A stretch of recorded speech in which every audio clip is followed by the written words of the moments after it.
tráng.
Cho chị kèm lên rồi em.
Nhỏ đúng không?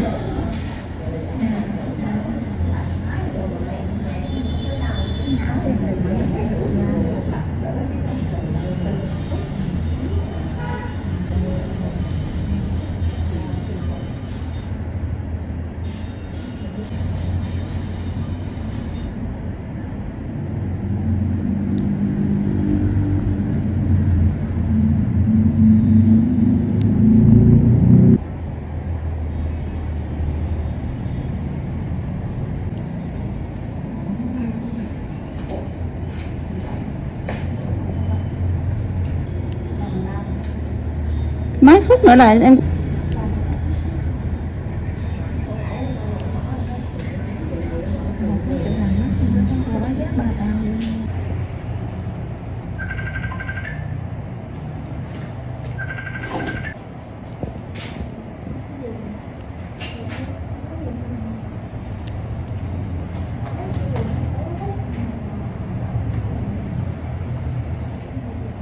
Phúc đi hình không sao?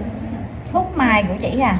Có 1 phút. Đi viện hình Tết mà ấy là xuống làm được 7/5 là nó dạ chỉnh luôn. Bắt đầu mà làm lại được á là tới khi nó em sẽ hạn chị 2 tháng sau hoặc là hơn 2 tháng sau mới làm. À Bé sao mà hỏi nó chị làm mà nói nè, còn cái đi khác không bao giờ xóa giờ làm luôn chị cũng sao. Còn cái đi ra mà phải xóa ra kia để cái đi phải làm cái chuyện cái tiền mà xóa kỹ gì đó phải không? em hổ thiệt cái chứ chị em thấy dặm lại luôn một và 6 hộp như dặm. vấn đề không phải kiềm quá. Chị em thấy cái này mực của chị muốn lầu lên luôn nè mà hổ à.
Đèn vừa vừa đỡ mờ hơn đúng không? Ừ. Nghe thấy dáng lại nam hơn. Ừ.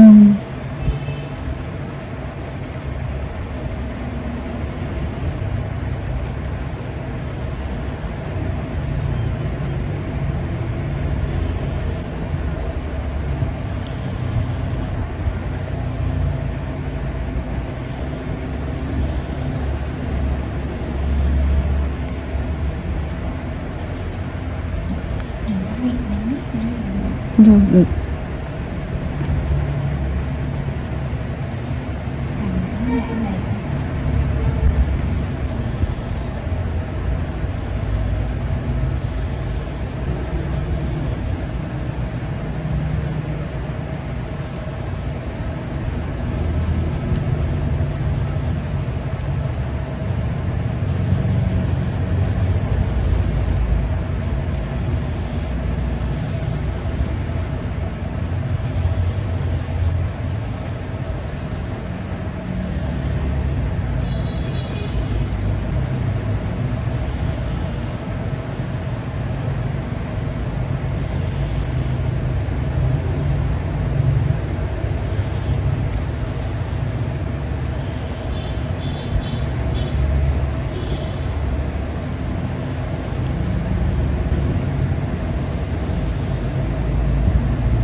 Mình đổ cái kim.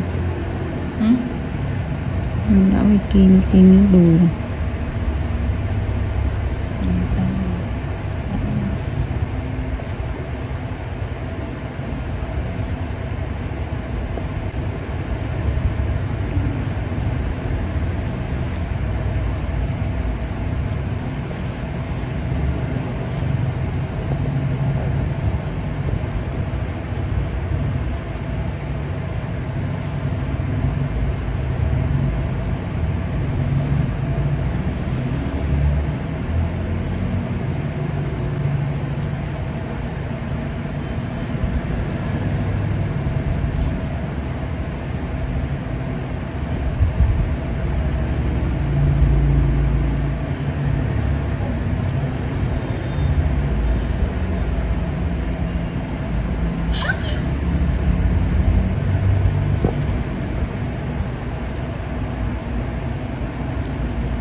Is that it just isn't a V-twin.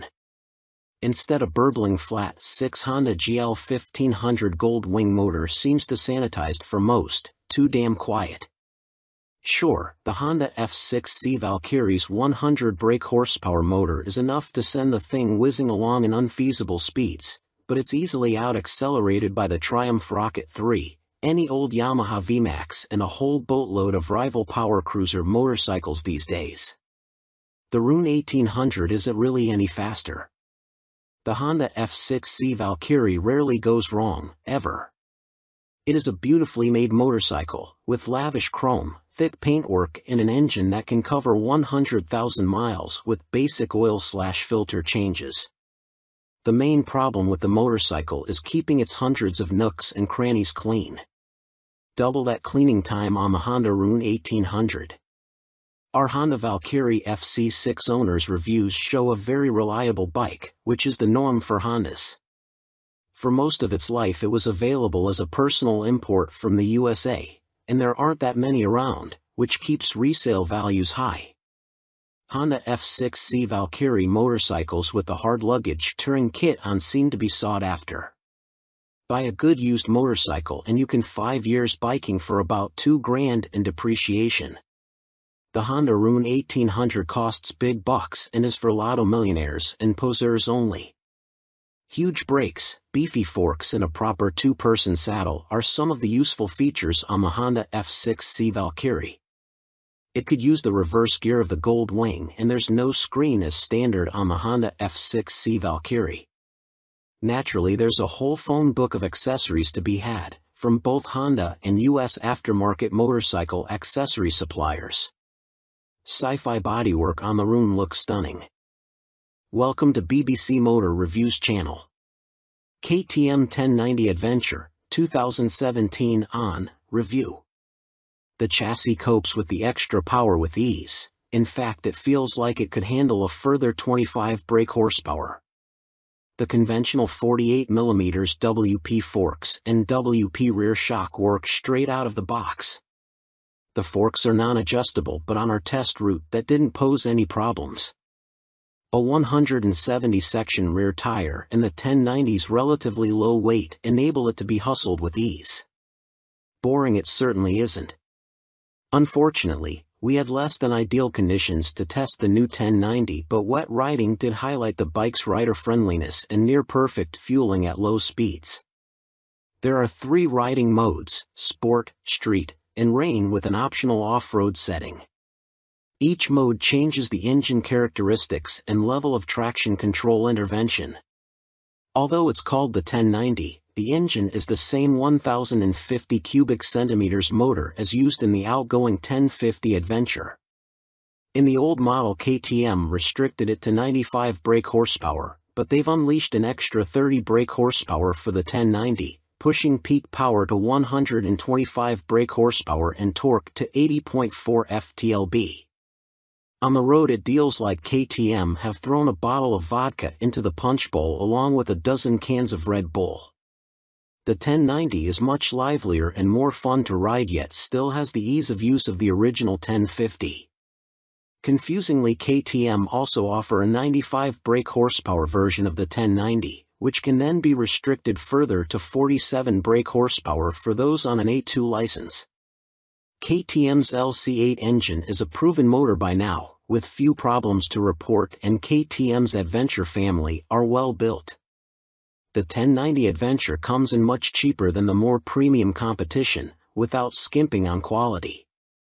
The standard price of £11,299 is good value, although the bike we tested would have cost £12,800. As the 1090 is the baby of the Adventure range, the spec doesn't quite match that of its bigger brothers, but you do get 3 riding modes as standard, Sport, Street and Rain. An off-road setting can be unlocked with the optional off-road pack, £243.78. Traction control and ABS are standard but not lean sensitive and the TC can't be deactivated on the move. Old-style clocks remain. Welcome to BBC Motor Reviews channel.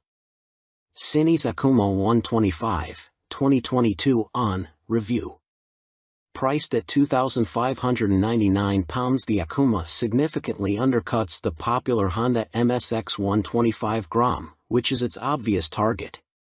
And though my preference is for traditional-looking bikes with a retro feel, like the WK Scrambler or Cines's own Outlaw, after riding the updated Akuma, I'm genuinely impressed. Ride quality and handling are altogether spot on, and though not the outright fastest, it's plenty quick enough. Yes, perhaps the seat leans you a bit too far forwards, and at 6 foot tall my knees are a bit high, but this aggressive style and involving feel make the Akuma a confidence-inspiring and solid first ride for any newcomer. If I wasn't a skint student on part-time wages, I'd buy one without a moment's hesitation. Can't say much more than that. For 2022, the Cines has larger 14 inches wheels, upgraded from the previous 12 inches. Still small, they improve handling and give a stable feel around corners, while still making the Akuma very agile at low speed and in close quarters. The handling is smooth too, thanks to the suspension and low center of gravity, and with the seat pushing you forwards you can really feel every inch the bike. Leaning forwards into corners and tucking in on the straights, the Akuma might be a modern monkey bike but rides like, well, a proper bike. They call it the Mini Monster and it deserves the nickname, being a down-to-earth yet modern bike that both looks and rides the part. Being angled steeply forward means the seat does affect comfort, and with the abrupt shape of the tank you need to be gentle with the brakes. The Akuma is also very compact, it's physically smaller than my own WK Scrambler 50. However, although perhaps better suited to smaller riders, with its 820mm seat height the Cines happily supports 6 feet of teenager. Both the front and rear brakes very good, and they're combined, which means the front is linked to the rear. There's no ABS, however. Being air-cooled instead of liquid-cooled doesn't really match the modern style of the Akuma, and with 9.7 brake horsepower it's not as powerful as other more modern bikes. However, this also means welcome simplicity and you'll get your money's worth of reliability. It's also fast enough. Accelerating sharply and with a more than adequate 67 miles per hour indicated top speed, the Akuma feels swift and has the smoothest, easiest gear change of any 125 cubic centimeters bike I've ridden. Most noticeable of all the Akuma's features is the 3-tiered exhaust. It's not just an eye-catching MV Agusta styling trick but 3 fully functioning pipes that sound ace as well as looking great. With aggressive shapes, new blacked-out finishes, steel trellis frame, which is non-structural, and its raised tank giving the look of an arched back and so resembling a big cat, go on, imagine, riding the Akuma makes me feel like I stand out from the crowd. Which is important for the teenage market. Switchgear, components and overall finish look and feel pretty good for a $2,500 bike. Some fasteners and smaller parts will need coating with anti-corrosion treatment for winter use, but that's true of some bikes costing 5 times as much. And overall the Cines does a good job of disproving preconceptions about cheap, flimsy Chinese bikes. Honda's trendy MSX 125 Grom costs £3,849. Yes, it's a bit nicer finished than the Cines and will hold its value better, but it's only got the same power, and the extra £1,300 over the Akuma can be a big ask for a cash-strapped teen. Benelli's TNT 125 is also made in China and costs the same as the Cines. It's got a couple of horses more and a neat-looking trellis frame, but it's also a tad gaudy and in your face. Picking between them is as much down to their image and personal preference as anything else. Tech fan? You'll be interested to learn that the display now has multiple color options as well as brightness settings. At first, I thought it was just another knick-knack, however it is helpful especially in changing weather or when looking through a tinted visor. And it's like socks with days of the week on, every day can be a new color. The display is also crystal clear and comes with a small array of function as expected: time, trip, odometer. Something that I quite like are the large buttons that the Cines uses. None of this tapping the wrong control malarkey, just big simple buttons, easy as you like. 2019, Cine's Akuma launched late in the year as a 2020 model. Modern monkey bike with air-cooled 4-stroke single and 12-inch wheels. 2022, upgraded with larger wheels, jazzy new clocks, plus more refined styling and colors. Replacing the stock bike's KYB suspension, the SP features Gen 2 Öhlins semi-active suspension, NIX30 SV forks and a TTX36 SV shock, which automatically controls the damping levels while leaving spring preload manually adjustable. Featuring spool valves rather than traditional needles valves, which Öhlins claim deliver faster adjustment and a more accurate responsiveness at the low and high ends of the adjustment range, the SP suspension can be set in one of 3 semi-active damping modes, A1, A2 or A3, or one of 3 manual setting, M1, M1 or M3, which remove the semi-active function and allow fixed damping settings to be selected via the dash.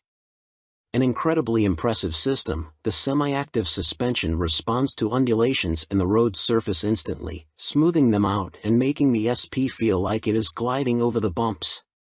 Harsh ones still give you a kick, but unlike on a conventional system, the semi-active damping instantly recovers and keeps the MT nicely composed, a feature that reduces its tendency to shake its head when exiting bends under hard acceleration. On the UK's roads, A2 is the best option for bumpy B roads where A1 suits fast, smoother road better, and A3 is more for straight-line cruising, as when the pace ups it feels a bit soft at the rear end. And the SP's brakes are better too. Fitting braided steel lines can make a bike's brakes feel horribly dead at the lever as they lack rubber lines comforting initial squish. However, on the SP there is still enough feel to allow you to apply small amounts of pressure accurately via the new Brembo Radial Master cylinder. They don't scream race bike and aren't as fierce in their bite as some rivals' setups, but are fine for use on the road, and it is great to see the SP and stock MT now featuring cornering ABS thanks to the addition of an IMU in this latest generation. Good and bad news with the new Euro 5 compliant engine. Starting with the good, thanks to the revised fuel injection system, the throttle response is now smooth. In B mode, A mode is still a bit too aggressive for road use, and the crossplane's enhanced mid-range surge of power is staggering, as is the wonderful offbeat sound, which has been tuned through a new intake system and feel. But despite lengthening its gearing, the MT remains a noticeably thirsty bike and recorded 41 miles per gallon on our test ride, which is what Yamaha claim, but still equates to a range of just 155 miles until the 17-liter tank is empty. If you opt for the SP, alongside the Öhlins suspension you gain braided steel brake lines as standard, as well as a 3-piece belly cowl, black bars and levers, and a stitched seat. Unlike the stock bike, which comes in 3 color options, cyan, blue and black, the SP is only available in Icon Performance, and it also features a polished metal finish on its swing arm where the stock bike has a black painted one. Everything else, including the engine and electronics package, is identical between the 2 MT10 models, which is good news for MT10 owners but a bit disappointing for SP owners who may feel like they deserve something extra to brag about aside from suspension. Which brings up the question of price. The MT10 SP costs £2,500 more than the stock MT10 at £16,000, which is tantalizingly close, especially when you look at a finance package. On a PCP deal after a £3,000 area deposit, you are looking at paying about £35 a month more for the SP when compared to the stock bike. That's about the price of a takeaway meal for 2 every month, which seems a small sacrifice to gain that all-important Öhlins bling. In terms of running costs, both the SP and stock MT10 have the same poor fuel economy and cost roughly the same to insure and service, so that's not a factor in ownership, and the SP should hold its residual value a bit better. How does it stack up against its rivals? Very well. The SP is £16,000, where a Ducati Street Fighter V4 is £19,551 or £21,651 in S-Guise with semi-active suspension. The Aprilia Tuono V4 factory is £16,900, the KTM Super Duke EVO 17,899 pounds, Triumph Speed Triple 1200 RS 15,500 pounds, which lacks semi-active suspension, and the Kawasaki ZH2 SE 19,079 pounds. Sharing the same tech package as the stock MT, the SP is no less impressive when it comes to its safety assists. Thanks to a 6-axis IMU, you get cornering ABS and TC as well as slide control and anti-wheelie that sit alongside an up/down shifter, engine braking control, cruise control and variable power modes, all of which are controlled via the new 4.2-inch color TFT dash, which lacks connectivity. While the electronics perform faultlessly, and the quickshifter is excellent, it is tricky to see which of the various acronyms you are selecting should you wish to tweak their. Welcome to BBC Motor Reviews channel. Triumph Rocket 3, 2020 on review. Suspension, steering and stopping are all worlds ahead of the previous Rocket 3, and as a result it now feels like a laughably large but comprehensively capable motorcycle, rather than a cartoon cruiser caricature. Related, 2020 Triumph Rocket 3 TFC news on MCN. First impressions might be dominated by the Rocket's vast proportions and the curiosity factor of cramming a motor larger than a typical family car between two wheels, but after a day spent studying the quality details, experiencing the meticulously managed power and appreciating the enormous improvements and refinement, you walk away feeling thoroughly impressed. The new Rocket 3 is exciting, eye-catching, attention-grabbing and pulse-raising, yet avoids straying into feeling frivolous, ridiculous, or pointless. Forget the previous Triumph Rocket 3's cumbersome bulk, heavy-handed handling, basic running gear and Romanesque name badge. The new Rocket 3's chassis is totally different. A cast aluminium spine frame replaces the old twin steel tubes, helping contribute to an incredible 40 kilograms saving over the previous bike, while steering geometry is sharper and the wheelbase is shorter. As a result, the Rocket now has a proper appetite for corners the old bike couldn't dream of. Turn-in is easy, holding a line mid-corner needs little inside bar pressure, and flick-flacking from full lean left to right, and still ending up where you intended, is absurdly accurate for a bike with a fueled weight north of 320 kilograms. Suspension is by Showa, with 47mm adjustable upside-down forks up front, and an adjustable monoshock monitoring the shaft drive. No electronic adjustment though, the clickers are all manual. The front's set pretty firm, meaning you can haul hard on the flagship Brembo Stylema front brakes. Even the rear brake is a 4-pot radially mounted caliper, to generate huge stopping force without the bike trying to tie itself in knots. Ride quality is generally good, though the short travel shock, just 107mm, has to work hard and can feel bouncy. Drive hard and you can clearly feel the rear end of the bike jack up though, a result of the torque reaction from the shaft drive being unchecked by any kind of parallelogram setup. The Rocket 3 comes in two flavors, Roadster R and Touring GT, with the main difference being riding position. The R has a higher seat, mid-set foot pegs and narrower bars, giving a more aggressive Street Fighter stance, while the GT's lower seat, feet-forward controls and wider, higher bars give a relaxed, cruiser feel. Everything is transferable between the bikes, meaning you can create whatever kind of muscle power touring cruiser you like. Into the bin goes the Rocket 3's 2,294 cubic centimeters triple, replaced by this all-new, gruntier, smoother, cleaner, stronger and smaller 2,458 cubic centimeters engine. Huge 110.2mm pistons eclipse the old 101.6mm items, while stroke is significantly reduced, down from 94.3 to 85.9mm, allowing Triumph to make a shorter motor. Peak torque is identical to the previous Rocket 3 Roadster, at 163 lb-ft, but the new motor holds onto that grunt for longer as revs climb. Where the previous Rocket's torque curve fell away sharply above 2,500 RPM, the new motor has a much fatter, flatter delivery. As a result, headline power is up to 165 brake horsepower. But as ludicrous as that might sound, the reality is that it's immensely easy to use. All that prodigious power is carefully controlled by the ride-by-wire throttle and predictive, lean-sensitive traction control, while output is restricted in lower gears and top speed is electronically limited to 138 miles per hour. It's a beast, but one of those big, fluffy, gentle, cuddly chaps from a Disney film. The colossal torque spread means you can ride it however you like. Plunk it in one gear and dip into the immense grunt from 2500 to 5500 RPM if you're feeling lazy, or chase the 7000 RPM redline and work the new sweet shifting 6-speed gearbox for maximum thrills. There's even an optional two-way quickshifter in Triumph's accessory catalog, if you like changing clutchlessly. It's a completely new machine from nose to tail, so only time and miles will deliver a verdict on reliability. Service intervals are set at a car like 10,000 miles, suggesting the motor is in a fairly mild state of tune and Triumph have confidence in it.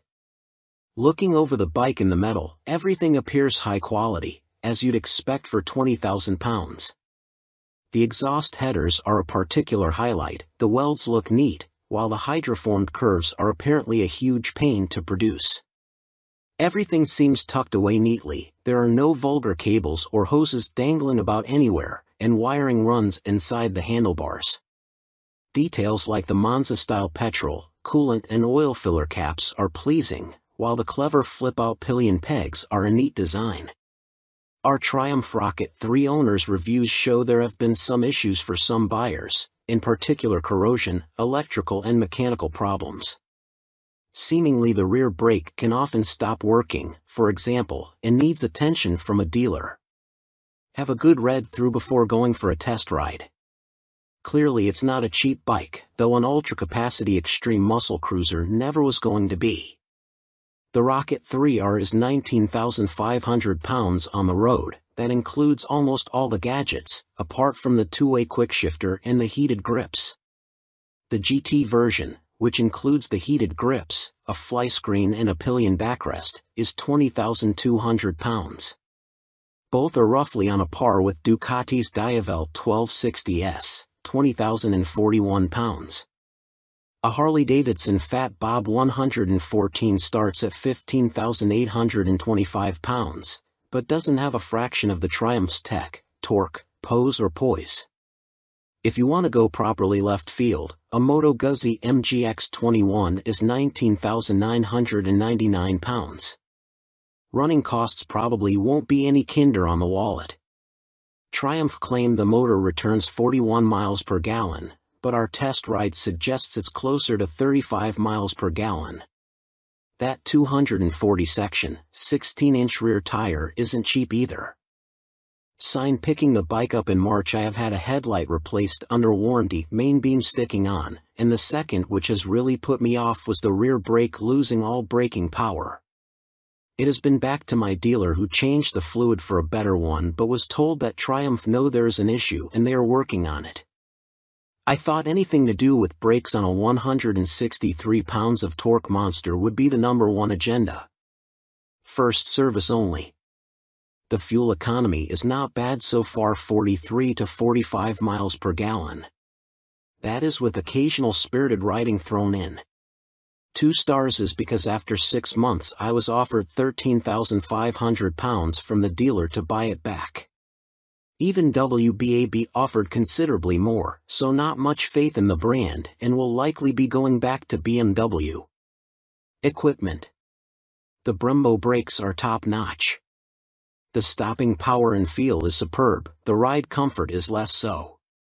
I am a big old guy and no matter how I try to adjust the rear suspension the ride is harsh on anything but smooth tarmac. The roads in Herefordshire where I live are amongst the worst in the UK and backache sets in after about 2 hours. I have purchased an Airhawk DS seat pad which has transformed the comfort, but it's still not all day comfy like my old Rocket.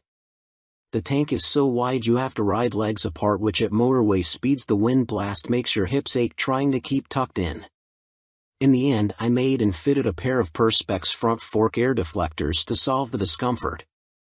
I didn't go for the quick shifter or the navigation package, as for me they don't offer much in the way of the overall riding experience. The TFT display is good, but on some settings it is too fussy and hard to read. I opt for the screen that shows speed, revs, gear selection and fuel status. That's enough for me. There are a few niggles with this bike that could be better. The original screen doesn't give much wind protection and the rear hugger design is total crap. In the rain you get covered in road crud halfway up your back. I bought an aftermarket hugger which left some wiring exposed, so I ended up fitting this over the top of the original hugger. Problem solved. I purchased the accessory panniers and rear rack to give the bike some touring capability. These panniers are okay, but are quite small and are not as rigid as I would have liked. The optional rear rack is stated as only good for 3 kilograms, which means fitting my fully loaded Kuryakyn Grand Tour bag on the rear may be more than it can withstand. Guess I will soon find out, as there is little room on the pillion seat. One of the best design features on this bike are the fold-away pillion foot pegs and the folding pannier mounts.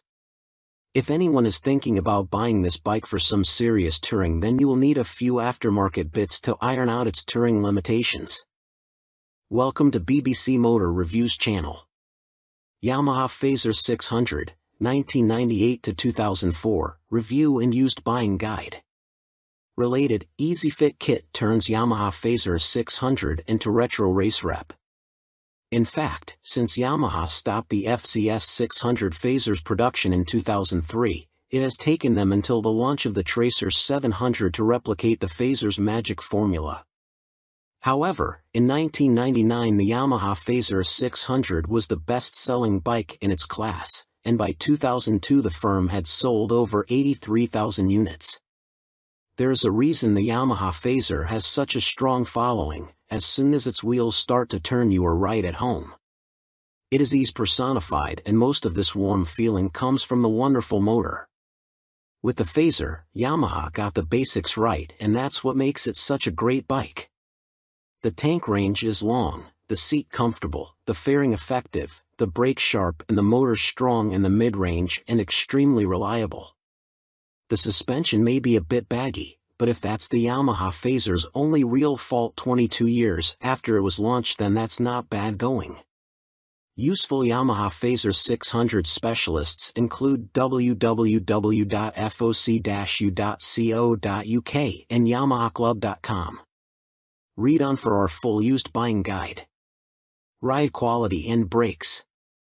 Launch impressions. When you push the Yamaha Fazer 600 to the limit, which is easy with those blue dot or 1 brakes up front, it dives a little bit and loads up the front end.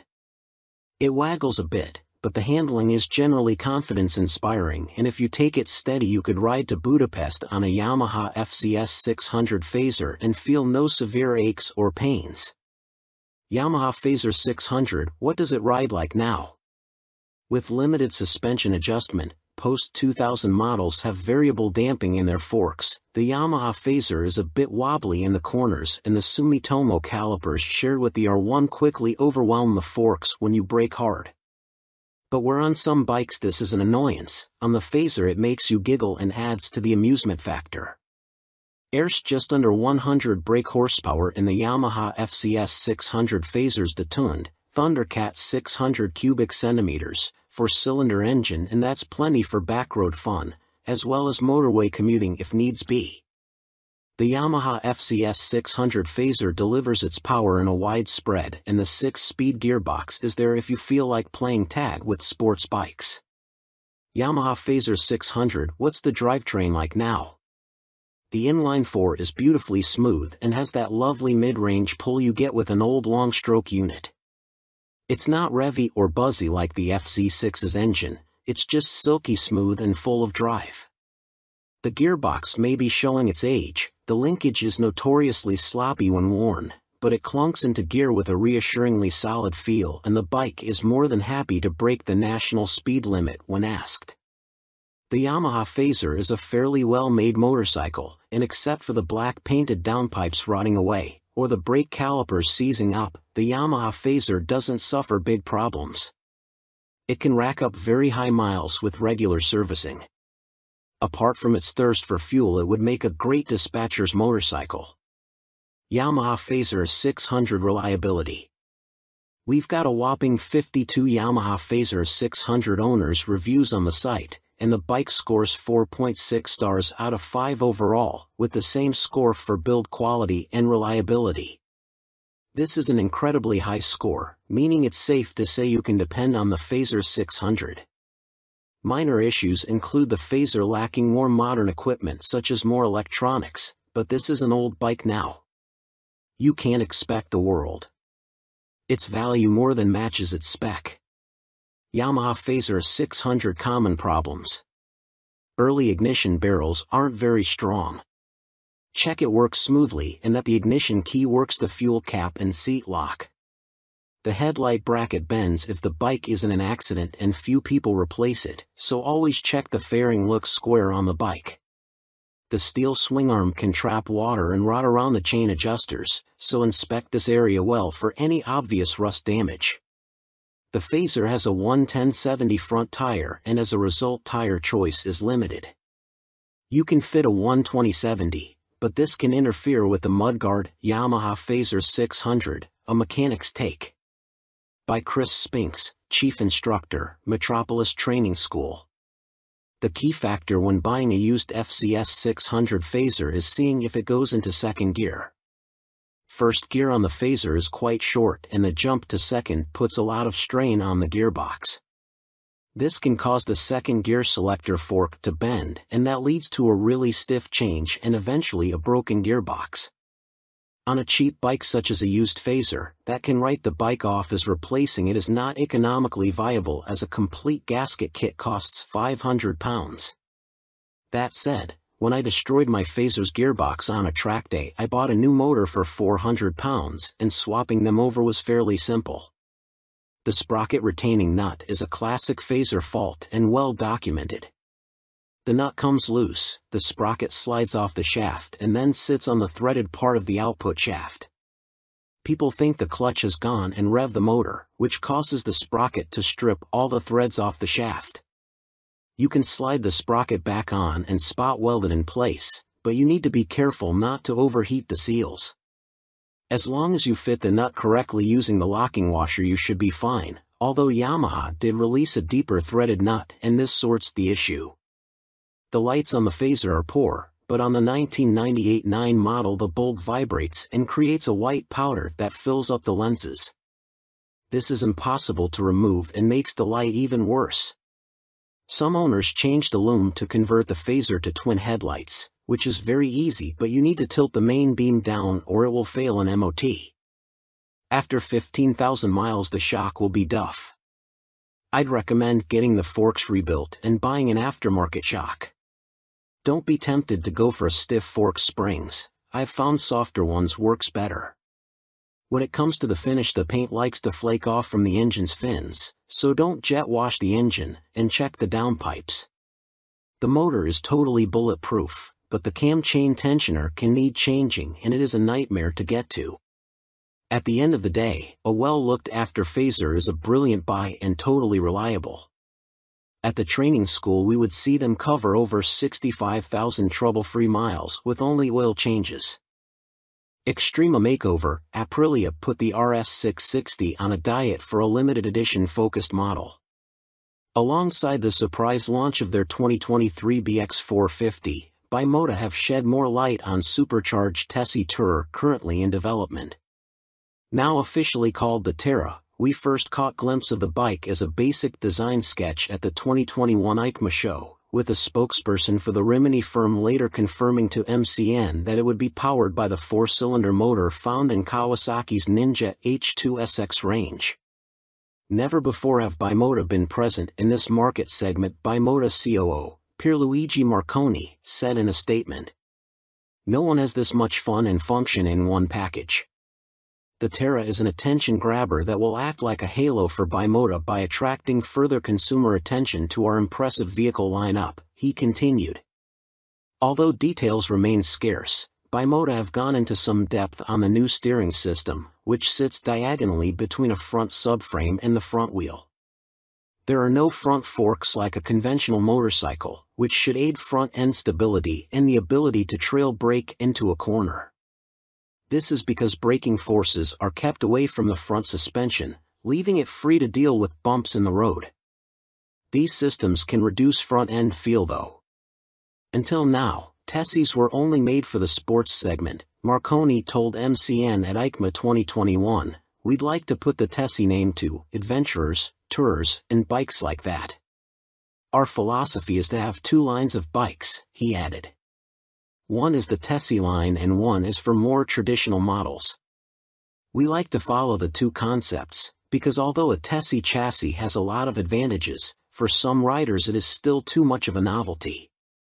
Alongside the funny front end, Bimota have also confirmed that the Terra will receive semi-active suspension developed in partnership with Marzocchi. The ride height can also be adjusted either manually or electronically by 30 mm. Also expect to find 5-spoke forged alloy wheels too, which should help to keep unsprung mass down. It went from first sketch to full-size model in few months using computer-aided design, Marconi continued. You ride some bikes because you have to, but you ride these Bimota because you want to. Terra will appeal to enthusiasts of all ages because the design draws you in, and the performance keeps you there. Superior performance, Brough step up Aston Martin partnership with more powerful AMB 001 Pro. Luxury boutique brand Brough Superior have once again teamed up with supercar experts Aston Martin to create yet another outrageous, limited-run track day machine. The AMB 001 Pro made its debut at the EICMA trade show in Milan and follows in the footsteps of the first-generation €98,000 AMB 001, which entered the public consciousness back in autumn 2019 and has since sold out. The standard track-only 001 features a turbocharged 997 cubic centimeters liquid-cooled V-twin engine that sits as a stressed member in the chassis. The 175 kilograms, dry, Pro uses a CNC machine version of this unit as a stressed member with a claimed 25% increase in power to 221.9 brake horsepower. There's also carbon fiber bodywork said to be inspired by Aston Martin's 1,000 brake horsepower Cosworth-built 6.5-liter V12 Valkyrie AMR Pro hypercar. The success of its predecessor, coupled with the incredible Aston Martin Valkyrie AMR Pro, inspired us to get together again to create a new superbike, one that we know will excite our customers, Brough Superior CEO Thierry Henriette said. We are particularly proud of the new engine type, with a crankcase fully machined from solid billet aluminium, which is a unique feature for a production motorcycle. With the marked increase in power, this takes AMB 001 Pro into the hyperbike sector. Machined from AL 5000 solid billet aluminium alloy, the uprated motor also gets a new cylinder design, with wet cylinder liners for greater cooling, which should help with the longevity over prolonged hard use. Limited to 88 units in total, the Pro will not be homologated for the road and will be built by hand at the Brough factory in Toulouse, France. Orders are now being taken, with the first deliveries expected in the final quarter of 2023. The bike shown at EICMA was a prototype. It's a beautifully simple formula. Form plus technology equals performance, Marek Reichman, Executive Vice President and Chief Creative Officer of Aston Martin, said. We've achieved this fluidity again with Brough Superior for those who desire a track superbike like none other. The rider is part of this moving sculpture and will literally feel as though they are part of the track when laying atop the AMB 001 Pro. But it's not all about engine performance. A quick glance at the side profile of the Pro reveals more extreme bodywork, with a more pronounced tail, winglets, and a rear carbon disc wheel design. There's still next to no front wind protection though, which could be unpleasant at speed and take away from the riding experience. Gone is the underslung exhaust exit from the standard 001-2, with a single pipe on the right side of the bike protruding above the fat 200 section rear tire and shark-like aero wing. In a nod to Aston Martin's racing success, the 001 Pro features a striking jade green livery, with a blacked-out motor and suspension. This suspension system comes in the form of a front double wishbone setup adjustable for preload and rebound, plus a rebound and preload adjustable monoshock. Naked Ambition, CF Moto unveil NKC22 concept.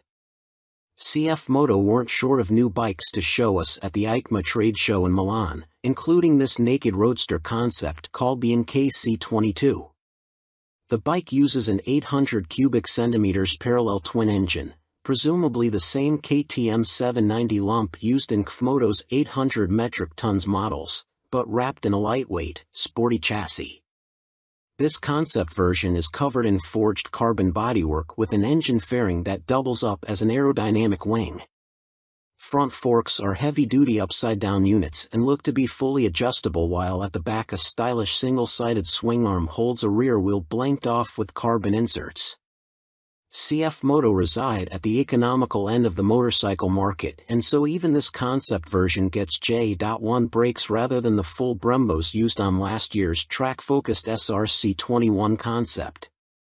Twin SC Project exhausts complete the aggressive, sporty look and would, from the looks of them, far exceed UK homologation noise limits, so expect something more sensible on the finished bike. The M button on the left switchgear and the word Street on the bottom of the TFT display suggest that a selection of rider modes is available with up and down buttons for cruise control also included. And the telltale phone symbol elsewhere on the screen means there's smartphone connectivity, too. CF Moto reside at the economical end of the motorcycle market, and so even this concept version gets J.1 brakes rather than the full Brembos used on last year's track-focused SRC21 concept. Twin SC Project exhausts complete the aggressive, sporty look and would, from the looks of them, far exceed UK homologation noise limits, so expect something more sensible on the finished bike. The M button on the left switchgear and the word Street on the bottom of the TFT display suggest that a selection of rider modes is available with up and down buttons for cruise control also included. And the telltale phone symbol elsewhere on the screen means there's smartphone connectivity, too. Naked Ambition, CF Moto unveil NKC22 concept. CF Moto weren't short of new bikes to show us at the EICMA trade show in Milan, including this naked roadster concept called the NKC22. The bike uses an 800 cubic centimeters parallel twin engine, presumably the same KTM 790 lump used in KFMoto's 800 metric tons models, but wrapped in a lightweight, sporty chassis. This concept version is covered in forged carbon bodywork with an engine fairing that doubles up as an aerodynamic wing. Front forks are heavy-duty upside-down units and look to be fully adjustable, while at the back a stylish single-sided swing arm holds a rear wheel blanked off with carbon inserts. CF Moto reside at the economical end of the motorcycle market, and so even this concept version gets J.1 brakes rather than the full Brembos used on last year's track-focused SRC21 concept. Twin SC Project exhausts complete the aggressive, sporty look and would, from the looks of them, far exceed UK homologation noise limits, so expect something more sensible on the finished bike. The M button on the left switchgear and the word Street on the bottom of the TFT display suggest that a selection of rider modes is available with up and down buttons for cruise control also included. And the telltale phone symbol elsewhere on the screen means there's smartphone connectivity, too. CF Moto reside at the economical end of the motorcycle market, and so even this concept version gets J.1 brakes rather than the full Brembos used on last year's track-focused SRC21 concept. Twin SC Project exhausts complete the aggressive, sporty look and would, from the looks of them, far exceed UK homologation noise limits, so expect something more sensible on the finished bike. The M button on the left switchgear and the word Street on the bottom of the TFT display suggest that a selection of rider modes is available with up and down buttons for cruise control also included. And the telltale phone symbol elsewhere on the screen means there's smartphone connectivity, too. Fantic released their first twin, the Caballero 700 Scrambler. Fantic has revealed their first modern-era twin-cylinder machine with a 700 cubic centimeters scrambler joining their Caballero range. Fantic are making the most of their partnership with Yamaha, announced at the beginning of 2021, as the bike uses the 689 cubic centimeters, liquid-cooled Euro 5 engine seen in the MT-07, Tenere 700 and R7. There has been no retuning of the CP2 twin either, as Fantic claim the Caballero will hit the showrooms in April next year, boasting 75 brake horsepower and around 50 lb.ft of torque, identical to the R7 and considerably more than the 40 brake horsepower and 31 lb.ft of torque of the Caballero 500 Scrambler. Elsewhere, the 700 sports the same 19 inches front and 17 inches rear, aluminium, spoked wheels as its small-capacity sibling.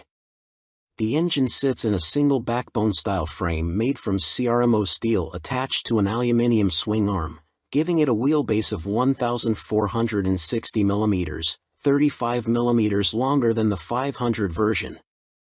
One of the most immediately obvious differences between the two capacity scramblers is the exhaust system. The new 2-into-1-into-2 setup runs under the engine, over the swing arm to exit in roughly the same position. Both machines have a seat height of around 830 mm. Connecting frame to wheel will be a 45 mm upside-down fork made by VRM Marzocchi. The Italian manufacturer also supplies the rear monoshock with preload adjustment.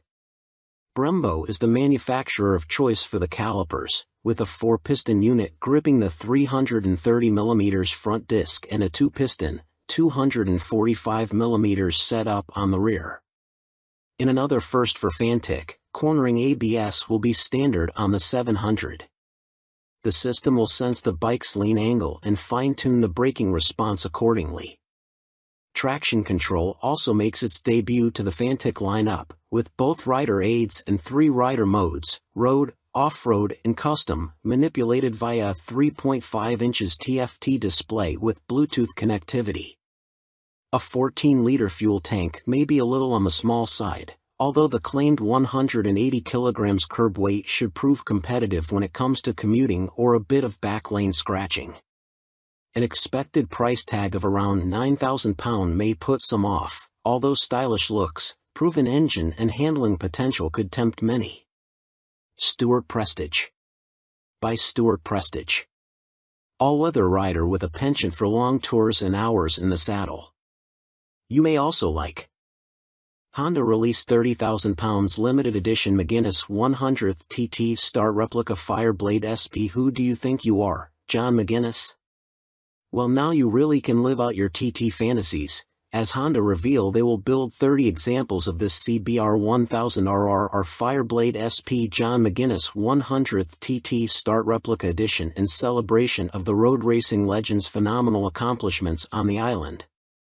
The headline visual difference from the stock bike is the bold replica of the paint job John raced with for his 100th TT Start. But this is more than just a replica paint job, there's a whole host of other upgrades to add to the exclusivity. The stars align for me to be back on a Honda Fireblade for my 100th TT Start, says McGuinness. It's an awesome bike and has meant so much to me over my career. I'm proud of my connection with its place in TT history and of this, my replica. John McGuinness is the second most successful TT racer of all time, next to the late, great Joey Dunlop, and while revered as road racing legend, he has also had an exceptional short-circuit career, having raced in 24-hour world endurance races like the Bol d'Or and Le Mans, 500 cubic centimeters GPs, and the Daytona 200. He's a former British 250 cubic centimeters champion, has ridden in World Supersport and finished third in the 2009 British Superstock Championship. Making his TT debut in 1996, he won the Best Newcomer title in the 250 cubic centimeters class. 3 years later, he took his first win, the 250 cubic centimeters lightweight TT. Over the ensuing 2 decades, 1999 to 2019, he has accumulated an incredible 47 podiums and 23 TT wins, as well as being the first to break the 130 miles per hour lap barrier on a Honda Fireblade, no less. So, what do you get for your 30,000 pounds? In addition to the already high spec of the CBR 1000RR Fireblade SP which underpins the replica, the limited edition blade gets a full replica paint job incorporating gold detailing and a film strip showing all of John's TT starts on Hondas. Unsurprisingly, this is where it deviates from his actual race bike, which also pictured his TTs on other manufacturers' bikes, and 100th start sponsor logos. There are gold wheel stripes, an individually numbered plaque on the headstock, genuine Honda carbon fiber front mudguard and carbon rear hugger, or rear seat cowl and tall screen, and Metzeler Racetech RR tires.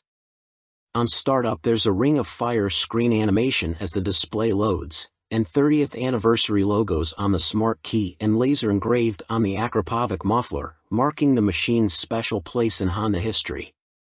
And to cap it all, there's John's signature on the airbox cover. Honda are even offering the opportunity for a personal handover from John McGuinness MBE himself, at Honda Racing UK in Louth. If that's not enough, you'll also get a custom Fireblade garage mat, genuine Honda accessories indoor bike cover, 3D laser engraved crystal featuring a design of the John McGuinness 100th start replica. All inquiries and orders for the John McGuinness CBR 1000RR Fireblade SP 100th start replica are to be via the Honda dealer network, and if you want to see one in the flesh, it will be on display on the Honda stand throughout Motorcycle Live at the NEC from November 19th to 27th. Fantic released their first twin, the Caballero 700 Scrambler. Fantic has revealed their first modern-era twin-cylinder machine with a 700 cubic centimeters scrambler joining their Caballero range. Fantic are making the most of their partnership with Yamaha, announced at the beginning of 2021, as the bike uses the 689 cubic centimeters, liquid-cooled Euro 5 engine seen in the MT-07, Tenere 700 and R7. There has been no retuning of the CP2 twin either, as Fantic claim the Caballero will hit the showrooms in April next year, boasting 75 brake horsepower and around 50 lb.ft of torque, identical to the R7 and considerably more than the 40 brake horsepower and 31 lb.ft of torque of the Caballero 500 Scrambler. Elsewhere the 700 sports the same 19 inches front and 17 inches rear, aluminium, spoked wheels as its small capacity sibling. The engine sits in a single backbone-style frame made from CRMO steel attached to an aluminium swing arm, giving it a wheelbase of 1,460 mm, 35 mm longer than the 500 version.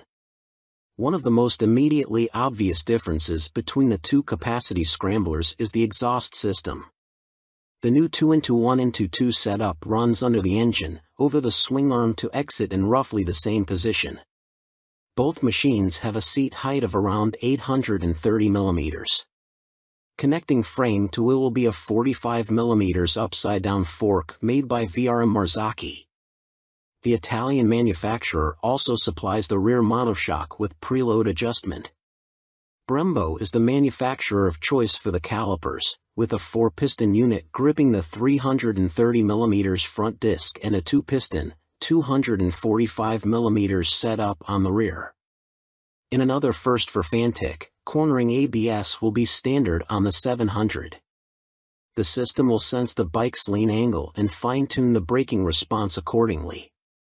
Traction control also makes its debut to the Fantic lineup, with both rider aids and 3 rider modes, road, off-road and custom, manipulated via a 3.5 inches TFT display with Bluetooth connectivity. A 14-liter fuel tank may be a little on the small side, although the claimed 180 kilograms curb weight should prove competitive when it comes to commuting or a bit of back lane scratching. An expected price tag of around £9,000 may put some off, although stylish looks, proven engine and handling potential could tempt many. Stuart Prestige. By Stuart Prestige. All-weather rider with a penchant for long tours and hours in the saddle. You may also like 70s superbike stunner, MV Agusta Super Veloz 1000 Serie Oro. MV Agusta may not have been directly participating in the EICMA show in Milan last week, but it didn't stop them stealing the headlines with this stunning Superveloce Serie Oro. The carbon-clad superbike uses the Brute Ale 1000RR as a base, meaning the same 998 cubic centimeters inline 4, producing a claimed 209.1 brake horsepower with a race kit installed. Inside this motor, you'll find a countershaft that rotates at twice the speed of the primary drive shaft with the aim of reducing vibrations and promoting faster cornering. You also get the same frame and single-sided swing arm, but now clad in carbon fiber bodywork inspired by MV's 1972 500 GP Racer. Sitting alongside the smaller, 3-cylinder Superveloce 800, the Serie Oro is planned to hit dealers in the middle of next year at a price of approximately £50,000. In total, 40 elements of the bike are finished in carbon fiber, including a set of winglets that MV claim produce 39.2 kilograms of downforce at 199 miles per hour. You also get carbon fiber disc brake covers, which attempt to pay tribute to the drum brakes of old whilst also cooling the calipers, essential on a bike capable of such high speeds. MV Agusta also claim the design allows air to flow around the brakes towards the coolant and oil radiators for better temperature control. There are air vents along the carbon fairings, too. Despite the superbike credentials, the Serie Oro has deliberately been made more comfortable and less extreme than traditional circuit stars, and it features electronically adjustable Öhlins NIX forks for a high-quality ride. They are matched to an Öhlins TTX rear shock, which bolts directly to the swing arm. As you'd expect for a bike of this caliber, stopping power comes from premium Brembo Stylema monoblock calipers, which bite onto chunky front 320mm discs. You also get 5-spoke forged aluminium rims, and 4 under-seat exhausts, just unlike the company's landmark F4. In addition, there's a suite of lean-sensitive electronics, plus a 5.5 inches TFT color dash to control them, with the added option of mobile connectivity. Dan Sutherland. By Dan Sutherland. News editor, sports bike nut, and racing fan. You may also like. Vmoto range grows. Super Soco owners launch 3 new urban models at EICMA 2022. Electric scooter manufacturer Vmoto, parent company of Super Soco, have had a busy year, releasing 3 new models at EICMA, including the 125 cubic centimeters comparable e-bike, the Vmoto Soco Stash. The release of the production model comes just a year after the unveiling of the prototype, with the bike so named due to its multifunctional storage compartment, housed in the fuel tank, large enough for a full-face helmet or other accessories. At its heart is an electric motor producing an average 8 kilowatts with a peak of 15 kilowatts. This propels the Vmoto Stash to a top speed of 75 miles per hour when the boost is deployed. 68 miles per hour is on tap without the boost. A 72V removable battery provides the juice and can be charged using a fast charger in a conventional 3-pin plug in 3.5 hours. Charging without the fast charger will take between 5 and 6 hours. No range specifications have been released, but expect it to have the same 30-mile capacity of the Super Soco TS Street Hunter, which has the same top speed capability. A newly designed swing arm pivots off a solid, lightweight frame, driving a 17-inch rear wheel. A 17-incher is also fitted on the front, and ABS disc braking is standard. A relatively tall seat height of 830 mm awaits the rider, and the Stash has a curb weight of 143 kilograms. The company also unveiled their first dirt bike-style machine, which weighs in at just 84 kilograms. The machine comes in 2 models, the Vmoto On-R, which comes with road tires, or the OFFR, which is equipped with knoblet tires. The On-R/OFFR can be set up in either L1 configuration, comparable to a 50 cubic centimeters machine, or L3, which mimics a 125 cubic centimeters. In the L3 iteration, the bike can reach speeds topping 50 miles per hour, while the L1 configuration limits the top end to just under 30 miles per hour. Vmoto claim a range of up to 90 miles with recharge times taking 2 hours for the L1 configuration and 3 hours for the speedier L3. A die-cast aluminium frame cradles the 8 kW motor, producing a claimed 190 feet per pound of instant torque. A swing arm with a single rear damper secures the belt-driven, rear-spoked wheel. No retail price has been provided. The Vmoto Soco F01 scooter is, technically speaking, not a new bike as it was available as part of a commercial fleet, but now will be available to the general public, the company also announced at EICMA. The urban commuter will, like the ON/OFFR models, will be available as an L1 or L3 configuration. A 2 kW or 4 kW, L1 and L3, motor will get the rider up to a maximum speed of 27 miles per hour for the L1 and 45 miles per hour for the L3 model. Vmoto claim a range of between 50 and 60 miles dependent upon the setup and riding style. The charging time of the removable battery is 3.5 hours with a fast charger using a domestic 3-pin plug or 6 hours without the fast charger. Coming in at 110 kilograms with a seat height of 855 millimeters, the F01 should prove a popular choice for city transportation. The F01 will be available in white, light or dark blue, red and black.